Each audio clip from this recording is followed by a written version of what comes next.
Last Stop on Market Street. Words by Matt Della Pena and pictures by Christian Robinson.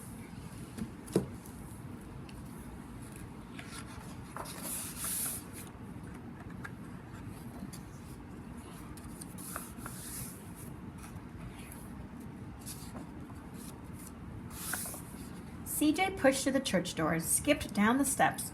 The outside air smelled like freedom, but it also smelled like rain, which freckled CJ's shirt and dripped down his nose. He ducked under his Nana's umbrella, saying, "How come we gotta wait for the bus in all this wet?" "Trees get thirsty too," his Nana told him. "Don't you see that big one drinking through a straw?" CJ looked for a long time, but he never saw a straw. What do you think she's referring to, guys? Maybe the tree trunk, huh? From the bus stop, he watched water pull on flower petals and watched rain patter against the windshield of a nearby car. His friend Kobe climbed in, gave CJ a wave, and drove off with his dad. "Nana, how come we don't get a car? How come we don't got a car?"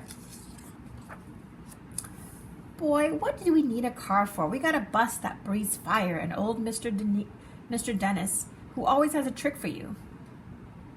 The bus creaked to a stop in front of them. It sighed and sagged, and the doors swung open.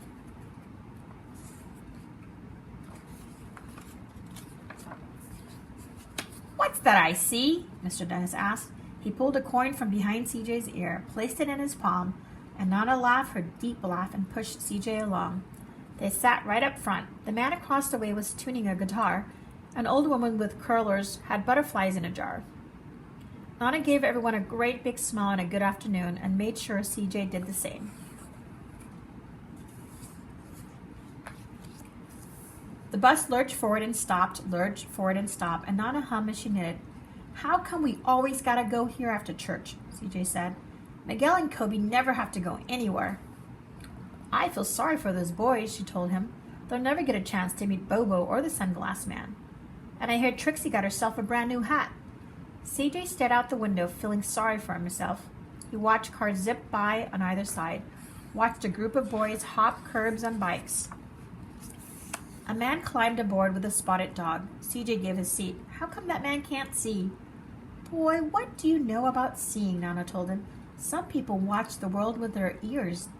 "That's a fact. Their noses, too," the man said, sniffing at the air. "That's a mighty fine perfume you're wearing today, ma'am." Nana squeezed the man's hand and laughed her deep laugh.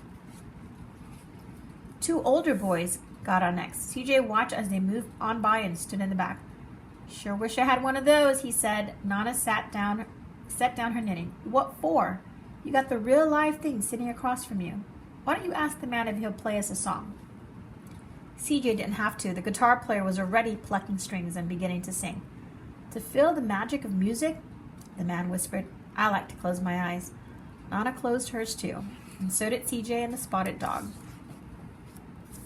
And in the darkness, the rhythm lifted CJ out of the bus, out of the busy city.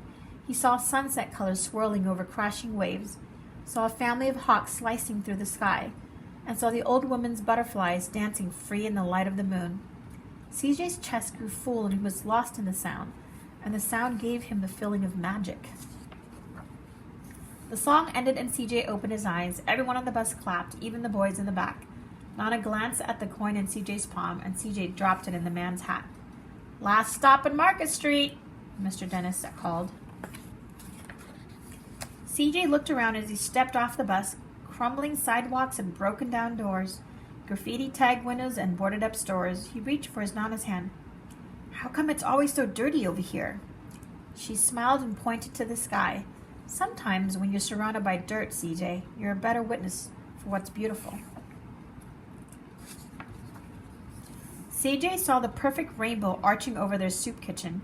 He wondered how his Nana always found beautiful where he never even thought to look. He looked all around them again, at the bus rounding the corner out of sight, and the broken street lamps still lit up bright, and the stray cat shadows moving across the wall. And when he spotted the familiar faces in the window, he said, "I'm glad we came." He thought his Nana might laugh, her deep laugh, but she didn't. She patted him on the head and told him, "Me too, CJ. Now come on." The end. So what do you guys think they were doing here? It looks like they're volunteering and serving people at the soup kitchen, huh? So I guess every Sunday this is something that Celia does with his grandma. He goes out and he helps other people, and I think that kind of teaches you to appreciate what you have even more. Well, I hope you enjoy this book. Thank you for joining me.